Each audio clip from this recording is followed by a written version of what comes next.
Impact News, Impact Health Link, program asibu miyeng tabiriba mayambu ahanbada Joyshree Usham na taram na ukchari. Ngasige episode asida akoina puzarakliba topic asi anxiety disorders ki matangdani. Hiram asigi matangda akupa warol thambinabay damakta akoigi studio da lengshin biduna laybiriba expert asi miyam da shaktak chagi. Ming oina panjarabada Dr. T.H. Bihari Singh, Professor, RIMS Psychiatry Department dagi. Ahanba maktada Dr. Butaram na ukchari. Doctor, na anxiety haibase leitonda leiraba wahai dongna tawre hozikan gi matamda angang dagi hauraga ahan loinamag anxiety leire paikha nakslak pagi anxiety adagi stage kakalani hadi adugi ju anxiety leire maruk mapang thengnagani harazu anxiety haina yam toina tawa phangnare ado ngasi gi topic akoina anxiety disorder haiba wahai ama yarak panina doctor dagi ahan mada khangjaning basi anxiety disorder si karamba makal gi laina no aduga masi yam toina nagan malaina orgadori bra adu khara thambina ba haizage sume hoji ahama makta da somna haibi khriba mi kuding makta thengneri ba samaisa for example parikha maya natre interview torom dai da puning da phaurak pa leita da ba mi hun chok ba puning da phauri bu do taseng ba jebu anxiety gi symptom ni mi ayama da tawi adubu mi oi khara da di madagi hena Taba puning leita da bagi henjan ba aki ba puning de leita da ba pakat ba tukat ba leita da bisne henman na magi de tu de numit kutingi tawrop tapok tawgu da ba tapok torom da akai ba pisal akanda mase ko ne sunne ge anxiety mathak da maduna akai ba pira wadi anxiety disorder haina khangni normal oiba anxiety kitang leibadi mahausa ne maram de anxiety hai ba su leita ba su ya da ba poni mana ai poni le raga di mi ne hen gragi langtan na bol leitraga di ko hona dream e wi ne ngoi de ne aduna de sumcha adra simple anxiety ai ne anxious oi ai unaning bagi khawrang e ga ju anxious adum hai ne ko adum bagi time ne da bu mana khawrang ba natraga mana aki ba popasu le ba ma de taseng ba di akoi ne real psychological term da di akoi ne define tau bu si di kari gum ba su tau da ai ngonda Karigumba kudung tiba ma la kadore na masada khallaga mi pai budo adu ne ba sengbadi adu da sum makha tarak pada langtang na ba lebam sabam khangda ba tumum jamum khangda ba mi somba asina sub mayam ma loine re ba adu ita sengbadi tawdi tawda ba tawro kadore na khan budo adu se akibas potsi thot laktri da la kadore na khan budo adu wa sengbadi anxiety la matung da tholok pasina symptom ne ba adu na thola bagi masa ko na ina amala kani harisi la ka dore ai kiwan pa me kan tau da ya ina ma wa khal gi wan ha basi ai huren ka nom thodi na da ku dong ti bom la ai ana khal li ko sa thong tri ngai da ai mi si sum sat pa da ba ma thok pa ka su khan na sali da ai huren na song da ku dong ti ban na ga di accident to ra di ga da khan ja bisi nga na ta ba dum continuously khal ka da aduna ma bu nungai han da ba ku dong ti ba wa ba wari oina mateng ma haizarabada hauzik nong kanna chubuji ubada as nong je churaga ising thumaga yumje thumjandana kon mangi tara di du taru ba sagat toine buko samna da mother harisini ko mother sida sumni sam na masa yogi da du adagi hendong tuna ai sibu kari gumba manung matam sa lei da di angang si kamai to ba kaina kai tau da bisi kai tau da ba aduna mangon da singna za ba kyamu lai manu symptom da har ka si su obi yaw ko ade makata ke ko na ayam adu doctor uziki adu di charang na ri je thok ta ba events to tholak tar ga di hena pakhat laga smain anxiety disorder or likli basigi maram ji di kari be aduna ne mi khuding mak tawra su anga nga to ga normal activities lai raga mi khara dana masi disorder li hori se masi manam khara le ba ma tai ga mana da ba nanti aku na kitang masa kaina kadok madam da aku gi genetics ai badi hereditary alaman mama mapu puron paron mayam narak pudi gi saukar inherit ro ko ba bada jin ne yaw pasi ada khena bisi ada mana environmental ko situation duna tenero ba mayam yo ba ada gi psychological samna ri mung manong gi awana leiba no tara kan ba mayam ko asimba malap sir matog da atopa mana ko biochemical brain chemistry hai tare ko akona ko gi molecule khar lai serotonin na norepinephrine kuma moi masak sina hen ni se taw hen na budegi mayam si thola ko adu marang marak ta kaim taw de hai bidina ta ba normal aksang physical laina khara da su anxiety symptom matan lak che bale kuina na ra ga di ko mention mak to oi ro adagi kuina na ba ai se na pro da ma ne si ra konom to do ma ne khan je de lak ko ma khar khar su lai adu mathang da khangjaning bus doctor hojiki anxiety disorder se mai sigi makhal type se kari kari lai buge type se chome type jumba type na mathang ta ba lo se ma si yang toina kyam to ge se mayam mang dang thon khala me sorang na bu de ji me yam na to ya disorders so nya lak pa di ya me adu khoi sorang na khoi psychiatric disorder hai ba di mental illness yam am lai adu mang da kwai dai pithibhi gi oina to gon ba se ma si lai na si de anxiety disorder highest mana about WHO na se pe ne yam lai na adu ma de kwai dai highest prevalence ko ko na se hi me kyam to i ga se adu 30% of adults suffer to i ada America USA makta da su 40 million suffer to i awang jing da 1/8% ko mana angang da sai do child gi adolescent period before the age of 21 se asibaw manung da 8% mayam du manung da suffer to adubu aina haini se anxiety natraga psychology na ba sing semina khangdamina 1/3 da treatment receive to wa le khangda mayam to se adubu world global gi oina paraga di asimati common oina mo report to 13 gi manung da mi amom di to na oina mai hai 13 every 13% gi manung da amadi adu mayam si manung da age koi adult middle age laina 35 to 55 years ba mon da ma se nipi gi nupa ga ni makta nupa nipi na do be hele on anxiety disorder se nupa body nupi ne hena na ba heli every 13% gi manung da amadi anxiety je aduna all worldwide ki yek bada aduna ne ya mana akoi gi India gi manung do su Manipur da su akoi na hek kang podaga within some years si manung je anxiety na ba amana traga ma sai do ai makhala tara gi adu mati na bai ma sing se akoi na kano to thingai ama thawi aduna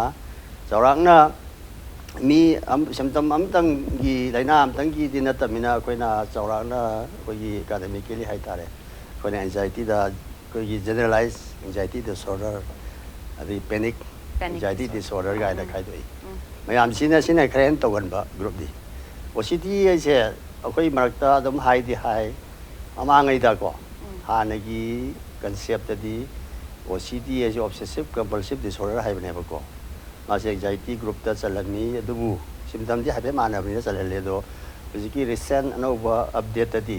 mase neurobiological khedaba brain bhop to bunina yaraga di anxiety group ta gi top group ta thagure hypeti symptom di hype mane okay ido generation ama ge jada sagi ana pending danger lag pa do adu dane anxiety hele na adu sidana mana khalliba khanbadi na taba mana wa khanbadi na taba matanda laksaba thingmungam da pose mana ka shudati isam samane di ha thingmu songam da adu magi wakal lai po to bana haina badi na taba thingjan ge hana khalaka da ta anxiety tholapa symptom di mana ba hypothermia di advance group khada ko adu patient di moi pulop lak pani na ko group na hang jega di osidi ni khang po da group na analyze tor kan do osidi or bade lak padi anxiety symptom moi loi lak toi okay adu post traumatic stress adi kan na haibadi traumata brain da na traga mind da asimati awa nang giba kangbu tu na kuira kan da ningchang akan da ko tam kuira ma tung da ningchang akan da na wai swai to gi do ai da pakat ba tu kat pa anxiety symptom se sumai la ko ma khala ba su lai adu go ji ki angang da yam to gon ma da sai separation anxiety hai child separation anxiety anxiety si mama pa da kai kai no tam se ran di saw na no ai traga ma ga mostly da ta kan te du na mama da ninja ga la ko ma tam si da school ga salam dai si mama se ta do ngam da ko ek tha do ga ba se anxious wa da lai ngam da school le la ko school phobia ga da school gao ya da se se ba symptom ni de boy si nai hai da ba buk nai ga hai ga eka da bi school ga anxiety du na to symptoms on top pa na ba da na da ta moi na to ri ni to me ki pu na ba na te ba le ning ba ki ne adumai na tau ba si ni ko da makhal mai ta na sa na khai doi si ado doctor huziki generalized anxiety disorder, panic disorder, OCD adagi separation anxiety disorder, the post traumatic disorder si symptoms si yamna macha khaina discussion da wuji ngasi mak nangdraga su doctor na adagi symptoms khara khara thambiram chimbe symptoms ya yamana akoina makhal makha mayamna khaidok charasu akoina yamba maximum thengnabse generalized anxiety aside aina social phobia haiba ma sitarame social phobia haibse kai sudate ma anxiety di dum oijaba mane situation gi matungina dum phobia lagjaba samna haibada ma je ai kaim tawde haraga mayam mer te samgor kan huma he ka bi ko sur phung ka bi changam dabse akoina mafung matam gi matungina tawena social phobia thongba ne adu ba yamana laisi generalized anxiety da laisi di kada wai deno kai deno is specific oi dena ko yam matam da ayu tunung din ju adum taw leiba adu mama khalduni adu panic hai si yamna masa da yam nuai jada ba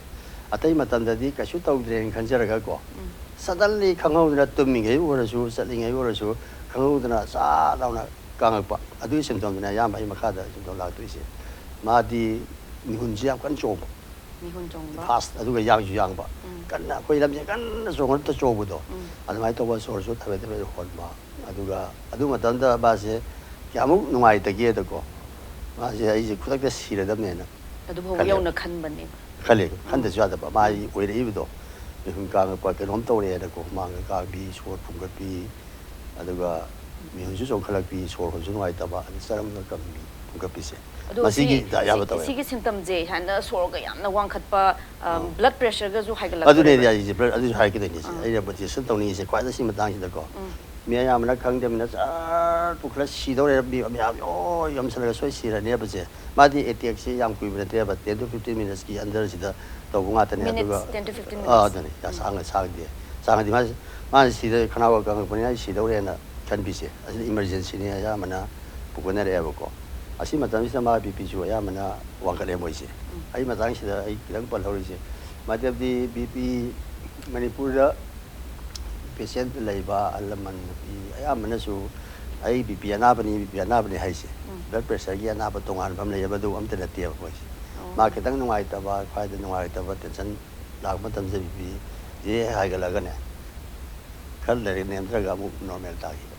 adu ma ta ne ba adu moi aya ma patient na ya mana ma tara manak de BP instrument thamme mo ji ek nuai te yeng ba wang me har ga te nuai ta ba ada si to ma tam da ko na ju ana BP to yeng no na advice to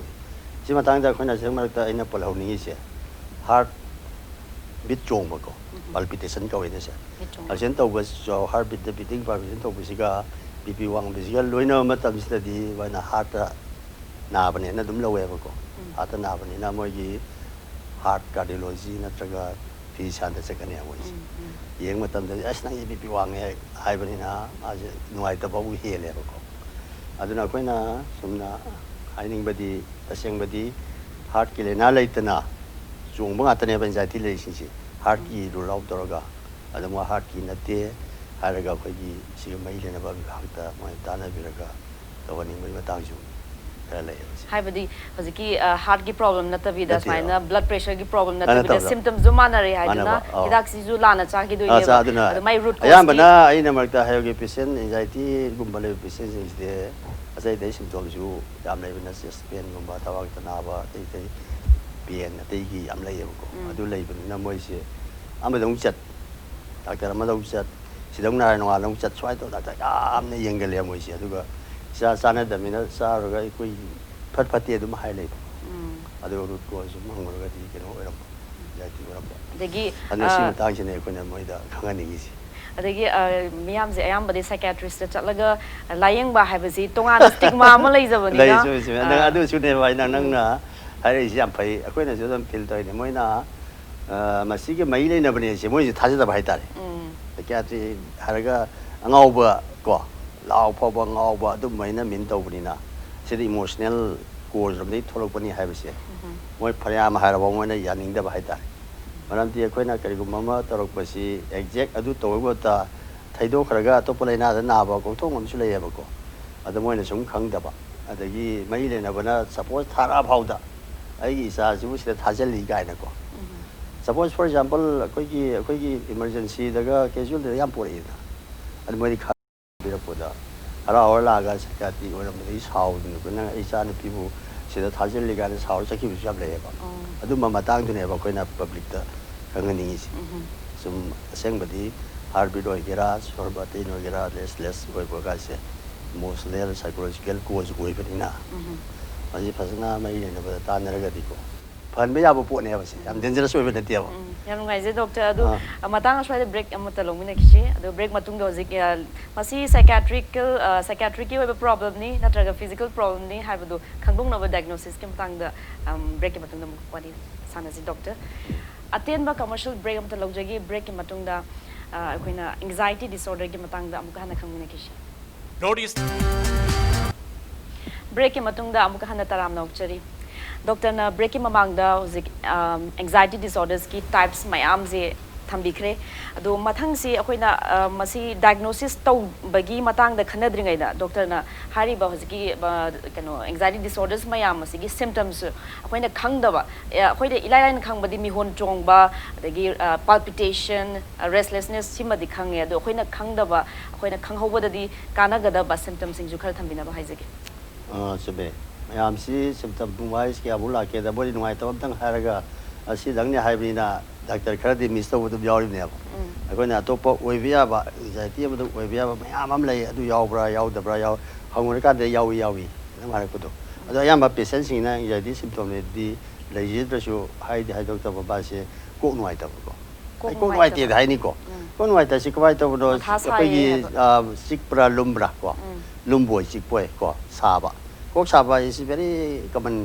kadoni moiso kok lawai sa garo na kok pulap sabra lawai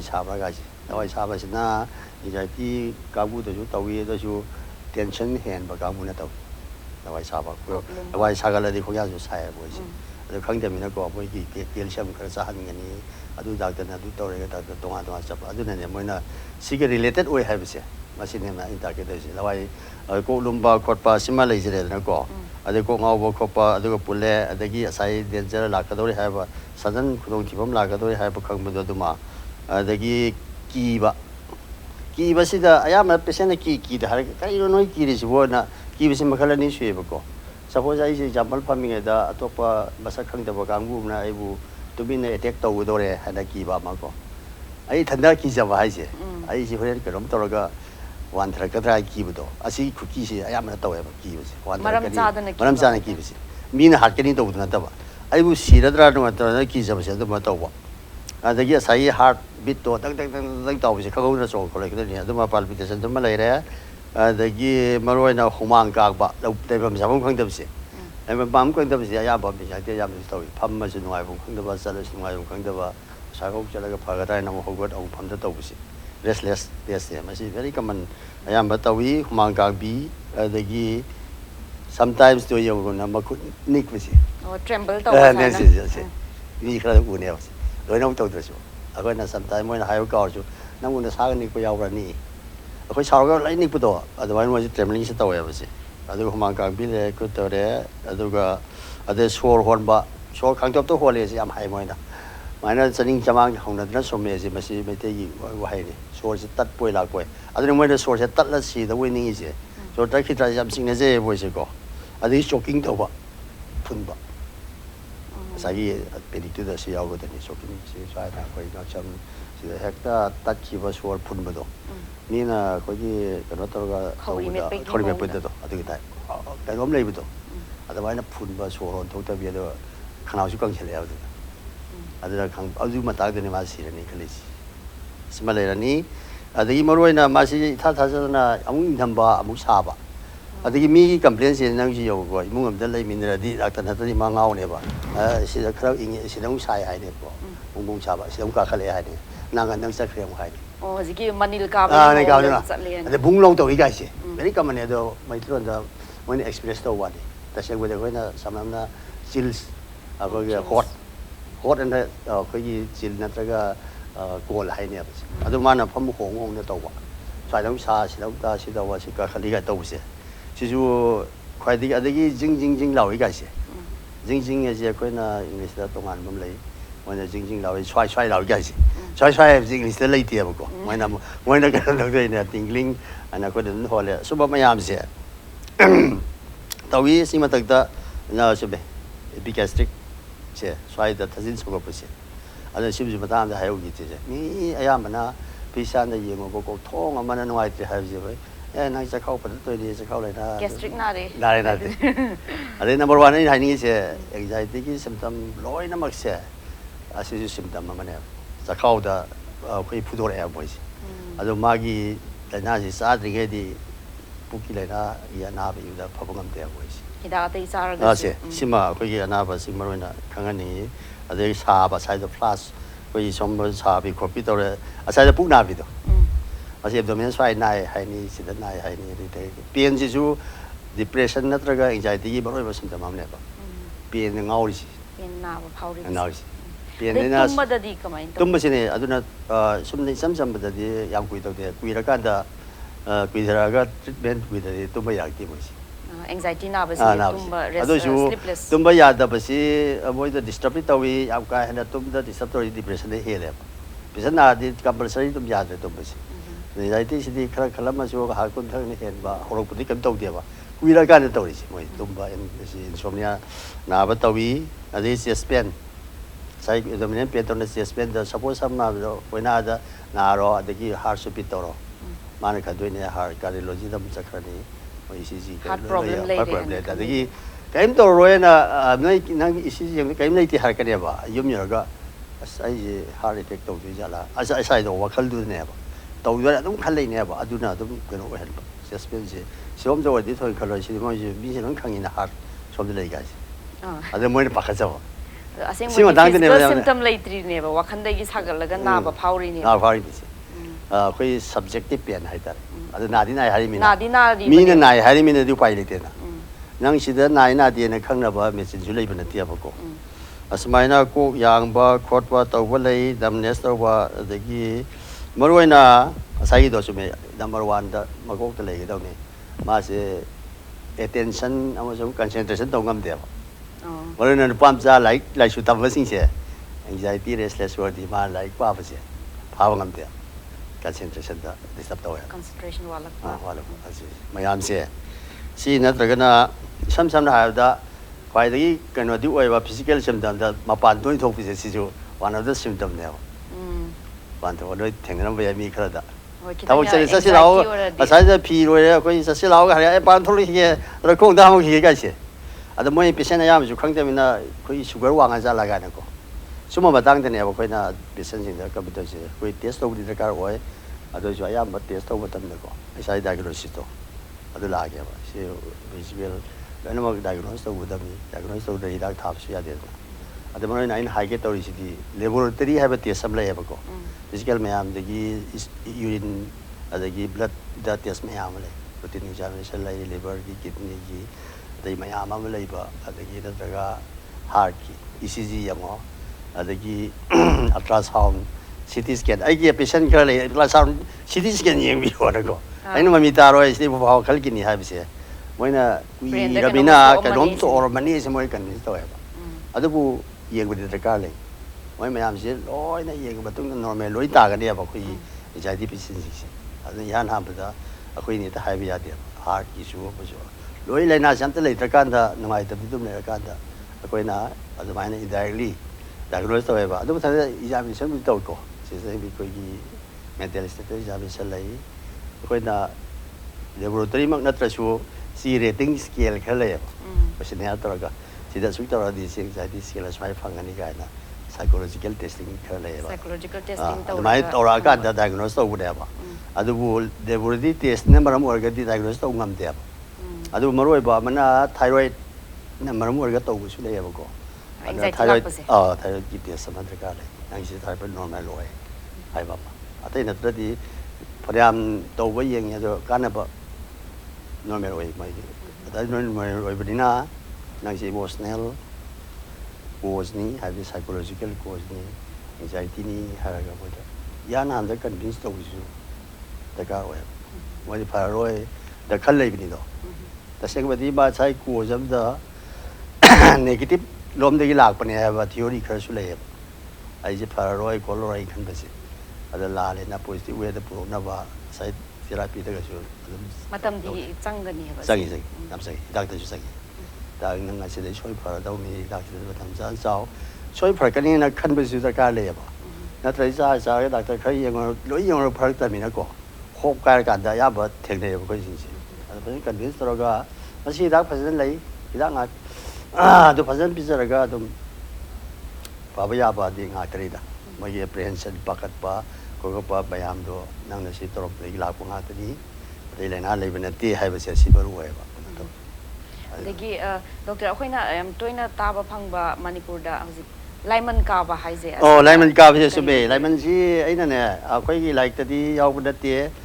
ꯃꯁꯤ ꯂꯥꯏꯅꯥ ꯑꯣꯏ ꯂꯩꯕꯁꯨ ꯅꯠꯇꯦ ꯑꯍꯜ ꯂꯃꯟ middle ꯑꯦꯖꯗ ꯀꯨꯏꯔꯕ ꯅꯨꯄꯤꯁꯤꯡꯁꯤꯅ ꯃꯍꯧꯁꯥ ꯑꯩꯈꯣꯏꯒꯤ ꯑꯉꯥꯡ ꯑꯣꯏꯔꯤꯉꯩꯗ ꯑꯍꯜꯅ ꯑꯩꯈꯣই ꯃꯥꯗꯔ ꯍꯣꯏ ꯀꯔꯤ ꯍꯣꯏꯅꯁꯨ ꯂꯥꯏꯃꯟ ꯍꯥꯏꯕ ꯀꯩꯁꯨ ꯈꯔꯗꯤ ꯑꯗꯨꯝ ꯇꯥꯔꯛꯏ ꯃꯣꯏꯅ ꯀꯟꯖꯔꯤꯁꯤ ꯀꯔꯤꯝ ꯐꯥꯎ ꯅꯠꯇꯦ ꯃꯁꯤ ꯑꯩꯈꯣꯏꯒꯤ ꯑꯦꯡꯖꯥꯏꯇꯤꯁꯤꯅ ꯀꯨꯏꯅ ꯂꯩꯔ ꯃꯇꯨꯡꯗ ꯀ꯭ꯔꯣꯅꯤꯛ ꯑꯣꯏꯁꯟꯈ꯭ꯔꯀꯥꯟꯗ ꯑꯗꯨꯒ ꯌꯥꯟꯁꯟꯅꯔꯒ ꯗꯤꯄ꯭ꯔꯦꯁꯟꯅꯁꯨ ꯅꯥꯕ ꯗꯤꯄ꯭ꯔꯦꯁꯟ ꯅꯥꯕ ꯃꯇꯝꯁꯤꯗꯗꯤ ꯑꯇꯩ ꯃꯇꯝꯗ ꯉꯥꯏꯍꯥꯛ ꯊꯕꯛ ꯁꯨꯔꯝꯃꯒ ꯍꯧꯔꯛꯑꯦ ꯍꯥꯏꯔꯒ ꯐꯃꯨꯡꯗ ꯆꯪꯈꯤꯕꯀꯣ ꯑꯗꯨ ꯃꯇꯝꯗ ꯃꯥꯁꯦ ꯉꯁꯥꯏ ꯄꯥꯜꯄꯤꯇꯦꯁꯟ ꯍꯥꯏꯅ ꯍꯥꯔꯠꯇ ꯍꯨꯟꯒꯗꯕ ꯃꯤꯍꯨꯟꯗꯣ ꯃꯥꯁꯦ ꯄꯨꯛꯇ ꯍꯣꯜꯂꯦ ꯃꯣꯏꯁꯦ ꯑꯗ ꯃꯥꯁꯦ ꯑꯩꯈꯣꯏ ꯄꯨꯛ ꯃꯔꯩ ꯃꯔꯩ ꯇꯥꯔꯛꯑꯦ ꯀꯥꯏꯅ ꯇꯧꯕꯤ ꯑꯗ ꯄꯥꯏ ꯌꯦꯡꯉꯒ ꯃꯇꯨꯝ ꯍꯦꯛ ꯃꯥꯟꯕꯀꯣ ꯑꯄꯨꯛꯇ ꯃꯇꯨꯝ ꯑꯃ ꯂꯩꯔꯒ ꯑꯩꯈꯣꯏ ꯃꯥꯏꯕꯅ ꯑꯃꯨꯛ ꯁꯨꯔꯤꯁꯦ ꯇꯁꯦꯡꯅ ꯔꯤꯌꯦꯜ ꯂꯝꯇꯤ ꯅꯠꯇꯦꯕ ꯑꯗꯨ ꯇꯧꯔꯒ ꯑꯗꯨꯒ ꯑꯩꯈꯣꯏꯅ ꯄꯥꯏꯗ ꯌꯦꯡꯉꯨꯔꯁꯨ ꯈꯨꯠꯇ ꯃꯤꯍꯨꯟ ꯆꯣꯡꯕ ꯄꯜꯁꯦꯁꯟ ꯇꯧꯕꯁꯦ ꯊꯕꯛ ꯁ꯭ꯋꯥꯏꯗ ꯂꯣꯀꯦꯂꯥꯏꯁ ꯇꯧꯋꯦꯕ ꯁꯤ ꯒ꯭ꯔꯨꯞꯁꯦ ꯃꯣꯏꯅ ꯂꯥꯏꯃꯟꯅꯦꯅ ꯊꯣꯜꯂꯦꯕ ꯁꯤ ꯑꯗꯨ ꯃꯊꯛꯇ ꯉꯁꯥꯏ ꯅꯤꯡꯊꯝ ꯆꯟꯕꯀꯣ ꯅꯤꯡꯊꯝ ꯆꯟꯕꯁꯦ ꯑꯩꯈꯣꯏ ꯆꯨꯝꯅꯒꯤ ꯐꯤꯚꯔꯁꯤ ꯅꯠꯇꯕ ꯂꯥꯏꯍꯧꯒꯤ ꯑꯔꯨꯝꯒꯤ ꯅꯥꯕꯒꯤ ꯐꯤꯚꯔꯁꯤ ꯅꯠꯇꯕ ꯃꯅꯨꯡꯗ ꯏꯪꯕꯣꯏ ꯂꯥꯛꯄꯣꯏ ꯇꯧꯕꯁꯦ ꯁꯤ ꯆꯦꯟꯊꯒꯠꯂꯦꯕ ꯃꯣꯏꯁꯤ ꯁꯨꯝ ꯑꯦꯡꯖꯥꯏꯇꯤ ꯁꯤ ꯁꯤꯝꯇꯝ ꯑꯃꯅꯦꯅ ꯇ꯭ꯔꯤꯠꯃꯦꯟ ꯇꯧꯗꯅ ꯐꯕ ꯃꯔꯝꯗꯤ ꯄꯦꯁꯦꯟ ꯈꯔꯗꯤ ꯐꯤꯚꯔ ꯂꯩꯔꯦ ꯑꯦꯟꯇꯤꯕꯥꯏꯑꯣꯇꯤꯛ ꯆꯥꯕ ꯄꯪꯀꯥꯞꯇ ꯀꯥꯞꯄ ꯄꯦꯁꯦꯟ ꯂꯩꯌꯦꯕ ꯁꯨꯡꯐꯠ ꯐꯠꯇꯕ ꯃꯔꯝꯗꯤ ꯑꯩ ꯁꯥꯏ ꯍꯥꯏꯗꯣ ꯑꯩꯅ ꯉꯁꯥꯏ ꯄꯟꯈꯤꯕ ꯁꯤꯝꯇꯣꯝ ꯃꯌꯥꯝꯁꯤ ꯃꯤ ꯑꯃꯗ ꯂꯣꯏꯅ ꯀꯟꯐꯥꯏꯟ ꯇꯧꯗꯕ ꯌꯥꯏꯑꯕ ꯑꯃꯅꯤꯗꯪ ꯇꯧꯔꯒꯀꯣ ꯁꯄꯣꯁ ꯐꯤꯚꯔꯤꯁ ꯇꯥꯏꯞꯇꯨꯗ ꯑꯗꯨꯝ ꯆꯠꯈ꯭ꯔꯣ ꯑꯗꯨ ꯈꯪꯗꯕꯅꯤꯅꯀꯣ ꯐꯤꯚꯔꯔꯥ ꯍꯥꯏꯅ ꯇꯧꯔꯒ ꯉꯁꯥꯏꯒꯤ ꯇꯦꯁ ꯇꯧꯕꯗꯗꯤ ꯅꯠꯇꯦ ꯑꯗꯨ ꯈꯪꯉꯤꯗꯅ ꯑꯗꯨꯒ ꯋꯥꯟ ꯑꯣꯐ ꯗ ꯁꯤꯝꯇꯝꯗꯁꯨ ꯌꯥꯎꯔꯤꯕꯅꯤꯅ ꯑꯦꯡꯖꯥꯏꯇꯤ ꯂꯥꯏꯟ ꯇ꯭ꯔꯤꯠꯃꯦꯟ ꯇꯧꯗ ꯑꯗꯨꯝ ꯐꯕ ꯑꯗꯨꯅ ꯍꯥꯏꯕꯗꯤ ꯍꯧꯖꯤꯛꯀꯤ ꯂꯥꯏꯃꯟ ꯀꯥꯕꯁꯤꯁꯨ ꯑꯦꯡꯖꯥꯏꯇꯤꯒꯤ ꯃꯥꯅꯦ ꯁꯤꯝꯇꯝ ꯁꯤꯝꯇꯝꯅꯤ ꯑꯃꯅꯤ ꯀ꯭ꯔꯣꯅꯤꯛ ꯑꯣꯏꯔꯛꯑꯀꯥꯟꯗ ꯀꯨꯏꯁꯜꯂꯛꯑꯀꯥꯟꯗ ꯗꯤꯄ꯭ꯔꯦꯁꯟ ꯄꯨꯟꯁꯤꯜꯂꯛꯑꯦꯕ ꯃꯣꯏꯁꯦꯀꯣ ꯃꯔꯝꯗꯤ ꯑꯩꯈꯣꯏꯒꯤ ꯑꯅꯥꯕꯁꯤꯡꯁꯤꯗꯤ ꯆꯦꯛꯁꯤꯜꯂꯛꯑꯒꯗꯤ ꯁꯤꯅ ꯁꯤꯐꯥꯎꯅꯤ ꯁꯤꯅ ꯁꯤꯐꯥꯎꯅꯤ ꯍꯥꯏꯔꯒ ꯈꯥꯏꯗꯣꯛꯄ ꯌꯥꯕ ꯅꯠꯇꯦꯕ ꯑꯃꯒ ꯈꯔ ꯁꯨꯝ ꯌꯥꯟꯁꯤꯟꯅꯔ ꯆꯠꯂꯦꯕ ꯗꯤꯄ꯭ꯔꯦꯁꯟꯒ ꯌꯥꯟꯁꯤꯟꯅꯔꯒ ꯗꯤꯄ꯭ꯔꯦꯁꯟ ꯂꯥꯛꯏꯅ ꯗꯤꯄ꯭ꯔꯦꯁꯟ ꯌꯥꯝ ꯀꯥꯟꯅ ꯍꯦꯜꯂꯀꯥꯟꯗ ꯗꯤꯄ꯭ꯔꯦꯁꯟ ꯑꯃ ꯆꯠꯄ ꯋꯥꯅꯦ ꯃꯥꯁꯨ ꯑꯦꯟꯖꯥꯏꯇꯤ ꯈꯔ ꯑꯗꯨꯝ ꯌꯥꯎꯋꯦꯕ ꯃꯣꯏꯁꯦ ꯌꯥꯝ ꯅꯨꯡꯉꯥꯏꯖꯩ ꯗꯣꯛꯇꯔꯅ ꯉꯁꯤ ꯑꯦꯡꯖꯥꯏꯇꯤ ꯗꯤꯁꯑꯣꯔꯗꯔꯁꯦ ꯀꯔꯤꯅꯣ ꯃꯁꯤꯒꯤ ꯃꯈꯜ ꯀꯔꯤ ꯂꯩꯕꯒꯦ ꯁꯤꯝꯇꯝꯁꯤꯡ ꯀꯔꯤꯅꯣ ꯃꯁꯤ ꯀꯃꯥꯏꯅ ꯗꯥꯏꯒꯅꯣꯁ ꯇꯧꯅꯤ ꯁꯥꯏꯀꯣꯂꯣꯖꯤꯀꯦꯜ ꯇꯦꯁꯇꯤꯡ ꯇꯧꯕ ꯑꯗꯒꯤ ꯃꯥꯒꯤ ꯇ꯭ꯔꯤꯠꯃꯦꯟꯒꯤꯗꯃꯛꯇ ꯍꯤꯗꯥꯛ ꯂꯩ ꯀꯥꯎꯟꯁꯤꯂꯤꯡ ꯊꯦꯔꯥꯄꯤ ꯂꯩ ꯑꯅ ꯗꯣꯛꯇꯔꯅ ꯄꯟꯕꯤꯈ꯭ꯔꯦ ꯁꯥꯏꯀꯣꯊꯦꯔꯥꯄꯤꯅꯆꯤꯡꯕ ꯌꯥꯝ ꯂꯩ ꯑꯗꯣ ꯗꯣꯛꯇꯔ ꯉꯁꯤꯒꯤꯗꯤ ꯃꯇꯝꯁꯦ ꯂꯣꯏꯁꯤꯜꯂꯛꯂꯕꯅꯤꯅ ꯃꯁꯤꯒꯤ ꯇꯣꯄꯤꯛꯁꯦ ꯃꯌꯥꯝ ꯗꯤꯁꯀꯁ ꯇꯧꯅꯕ ꯃꯇꯝꯁꯦ ꯀꯣꯟꯅꯗ꯭ꯔꯦ ꯍꯥꯏꯕ ꯇꯥꯔꯦ ꯉꯁꯤꯒꯤ ꯑꯦꯄꯤꯁꯣꯗ ꯑꯁꯤꯗ ꯑꯗꯣ ꯗꯣꯛꯇꯔꯅ ꯑꯔꯣꯏꯕꯗ ꯃꯤꯌꯥꯝꯗ ꯍꯧꯖꯤꯛꯀꯤ ꯑꯦꯁ ꯑ ꯁꯥꯏꯀꯤꯌꯥꯇ꯭ꯔꯤꯁ anxiety disorder ꯑꯣꯏꯒꯦꯔꯥ or any mental disorder ꯑꯣꯏꯒꯦꯔꯥ ꯑꯁꯤ ꯃꯤꯌꯥꯝꯗ ꯀꯔꯤ ꯄꯥꯎꯖꯦꯜ ꯆꯨꯝꯃꯦ ꯑꯩꯅ ꯑꯩꯒꯤ ꯄꯕ꯭ꯂꯤꯛꯇ ꯍꯥꯏꯅꯤꯡꯉꯦ ꯍꯥꯏꯁꯦ ꯉꯁꯥꯏꯒꯤ ꯃꯤꯍꯨꯟ ꯆꯣꯡꯕ ꯃꯔꯨꯑꯣꯏꯅ ꯑꯦꯟꯖꯥꯏꯇꯤ ꯁꯤꯝꯇꯣꯝꯗ ꯃꯤꯍꯨꯟ ꯆꯣꯡꯕ ꯀꯩꯅꯣ ꯇꯧꯕ ꯑꯗꯩ ꯕꯤ ꯄꯤ ꯋꯥꯡꯈꯠꯂꯛꯄꯒꯨꯝꯕ ꯉꯁꯥꯏ ꯐꯤꯚꯔꯗꯧꯅ ꯇꯧꯔꯛꯄ ꯃꯊꯪ ꯃꯌꯥꯝ ꯂꯩꯔꯛꯄꯁꯤꯅ ꯆꯨꯝꯅ ꯃꯌꯥꯝꯅ ꯈꯪꯈꯤꯗꯕꯁꯦ ꯃꯁꯤꯁꯦ ꯑꯦꯡꯖꯥꯏꯇꯤ ꯁꯤꯝꯇꯝ ꯑꯃꯅꯤ ꯍꯥꯏꯔꯒ ꯃꯥꯒꯤ ꯀꯟꯁꯔꯟ ꯃꯤꯗ ꯇꯥꯟꯅꯕꯤꯔꯒ ꯑꯇꯩ ꯃꯇꯝ ꯃꯥꯡꯍꯟꯗꯕꯗ ꯁꯤꯁꯨ ꯁꯨꯝꯕ ꯑꯃ ꯂꯩꯕ ꯑꯣꯏꯔꯦ ꯂꯩꯁꯨ ꯂꯩ ꯑꯗꯨ ꯂꯥꯏꯌꯦꯡꯉꯒꯁꯨ ꯐꯩ ꯁꯤꯕ ꯌꯥꯕ ꯑꯅꯥꯕ ꯅꯠꯇꯦ ꯍꯥꯏꯕꯁꯦ ꯃꯁꯤ ꯈꯪꯕꯤꯌꯨ ꯍꯥꯏꯕꯁꯤ ꯑꯗꯨꯝ ꯍꯥꯏꯖꯅꯤꯡꯉꯤ ꯌꯥꯝ ꯅꯨꯡꯉꯥꯏꯖꯩ ꯗꯣꯛꯇꯔꯅ ꯑꯗꯣꯝꯒꯤ ꯆꯤꯜꯂꯕ ꯃꯇꯝ ꯀꯥꯏꯊꯣꯛꯄꯤꯗꯨꯅ ꯉꯁꯤ ꯑꯦꯡꯖꯥꯏꯇꯤ ꯗꯤꯁꯑꯣꯔꯗꯔꯒꯤ ꯃꯇꯥꯡꯗ ꯌꯥꯝ ꯀꯨꯞꯅ ꯊꯝꯕꯤꯈ꯭ꯔꯦ ꯑꯃꯨꯛ ꯍꯟꯅ ꯊꯥꯒꯠꯄ ꯐꯣꯡꯗꯣꯛꯆꯔꯤ ꯊꯦꯡꯛ ꯌꯨ ꯉꯁꯤꯒꯤꯗꯤ Impact News Impact Health Link program ꯑꯁꯤ ꯃꯇꯥꯡ ꯑꯁ꯭ꯋꯥꯏꯗ ꯂꯣꯏꯁꯤꯜꯂꯛꯂꯦ ꯃꯊꯪꯒꯤ ꯑꯦꯄꯤꯁꯣꯗꯇ ꯑꯅꯧꯕ ꯇꯣꯄꯤꯛ ꯑꯃ ꯄꯨꯗꯨꯅ ꯂꯥꯛꯆꯒꯦ ꯑꯦꯛꯁꯄꯔꯠ ꯑꯅꯧꯕ ꯑꯃꯒ ꯃꯤꯌꯥꯝꯗꯒꯤ ꯀꯥꯏꯅꯅꯕ ꯌꯥꯊꯪ ꯅꯤꯖꯔꯤ ꯊꯦꯡꯛ ꯌꯨ